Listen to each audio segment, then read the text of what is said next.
Welcome back, everyone. Today we'll be covering one of my personal favorite areas in biology and generally health science, namely viruses. So, normally I would save this next part towards the end, but I'll say this now because viruses are very complex and it's hard to get a deep understanding with only a 5-minute video. So, in the future, if anyone would like a deeper explanation of viruses and why they're so cool, I will gladly provide it. But for now, I thought we could just discuss viruses and some of the common types and what makes them unique. So, viruses are even smaller than bacteria. The typical bacteria cell is about the size of a nucleus in an animal cell, and a virus is even smaller than a bacteria. So you can get a sense of scale for how big these things are. They're so tiny. Viruses replicate. They make more of themselves by hijacking cells, like other cells, like bacteria or animal cells or plant cells. They do this by taking either the RNA or DNA. I have the RNA in green and DNA in red.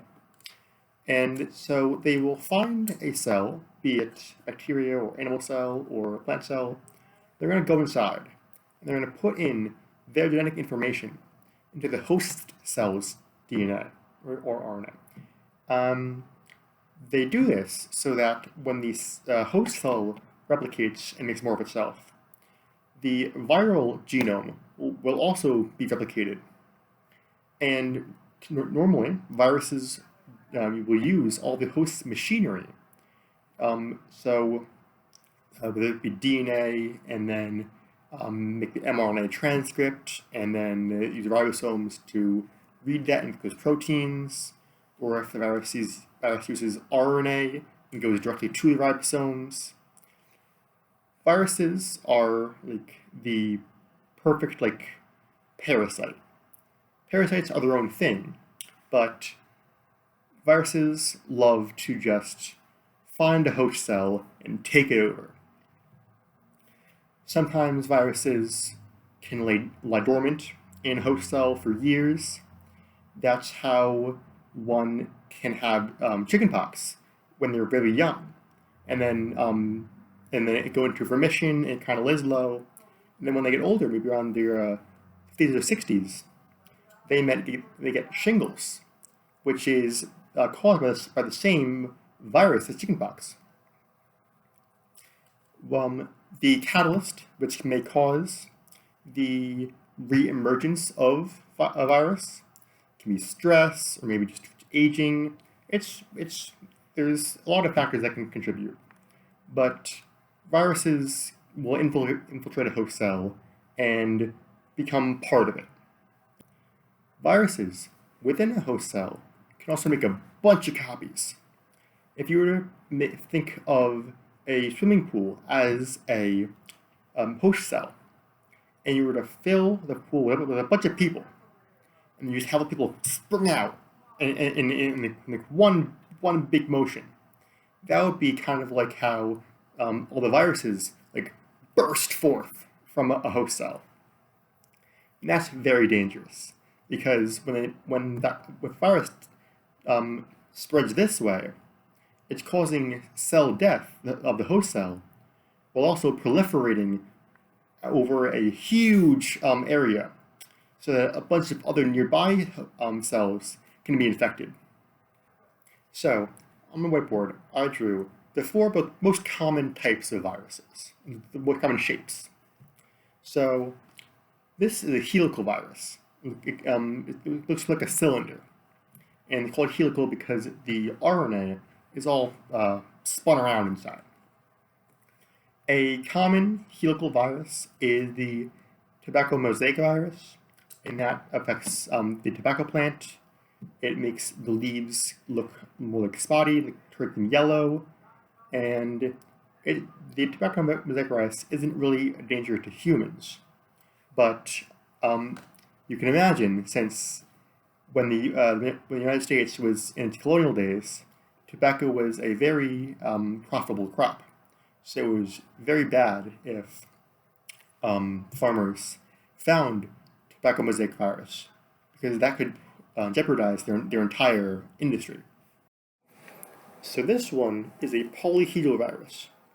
A common type is the adenovirus, and it can be used to introduce other viruses to the body to infect disease cells. So doctors or researchers may take the adenovirus and kind of like clean it out and make it nothing but this outside. And they'll put in the genome of another virus to infect certain cells. And they can do this so that the infected cells may replicate a newly introduced gene, or it may take out a certain gene. It's definitely a very in-depth idea, but just for the sake of simplicity, the adenovirus is almost like your jack of all trades. It can be its own virus, but it can also be used to introduce other viruses. I'm going to skip over this one for a second, and I'll go to this one. So if you see up here, the polyhedral virus, it also looks like that up top in the complex virus, also called a phage. The full name is bacteriophage, and a phage can only infect bacteria. I always think they look like little space landers, and they come down. There's little legs that come down. They like squat down in position, and they inject their RNA into the bacteria. So a phage is very useful in making certain bacteria be useful to us. For instance, there is a protein in jellyfish which makes them glow, makes them phosphoresce and a bioluminescent color.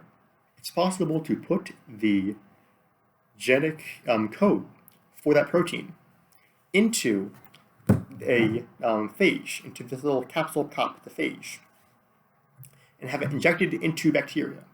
And those bacteria can be made to glow, which is useful for tracking bacteria and seeing how they're getting around, seeing how they're dividing.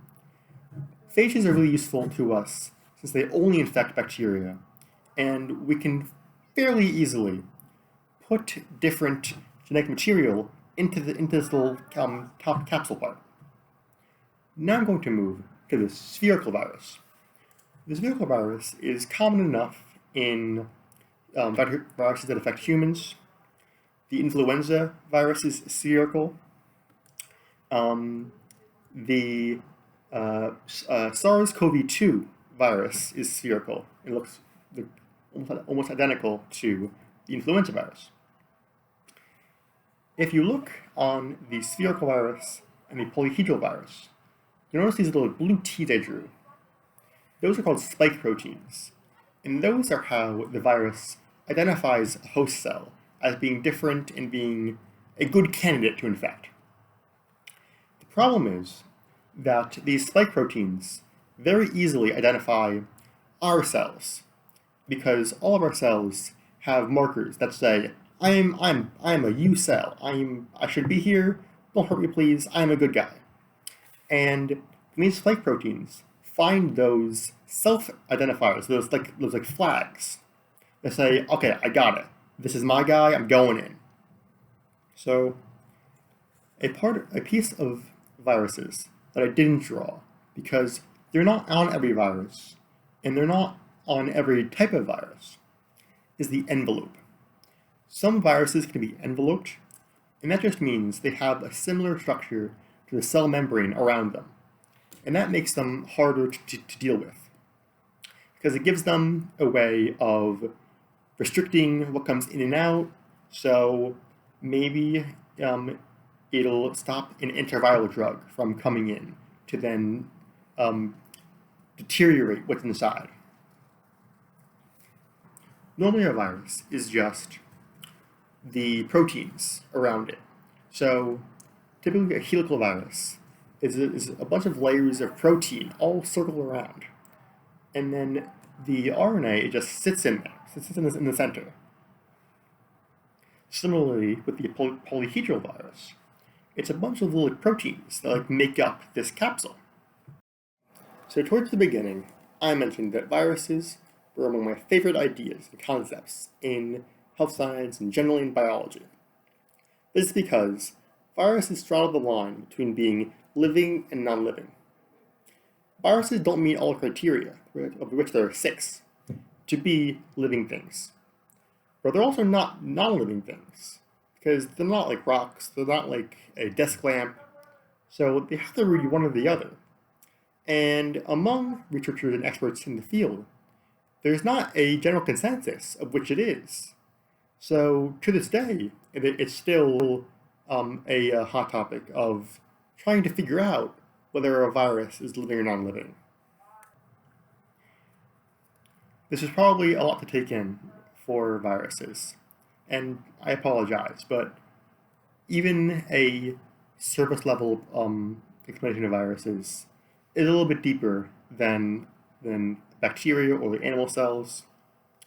And so, again, that if anyone would like a more thorough explanation of viruses and how they function, I will gladly provide it. But for now, I hope you had a wonderful morning, afternoon, or good evening.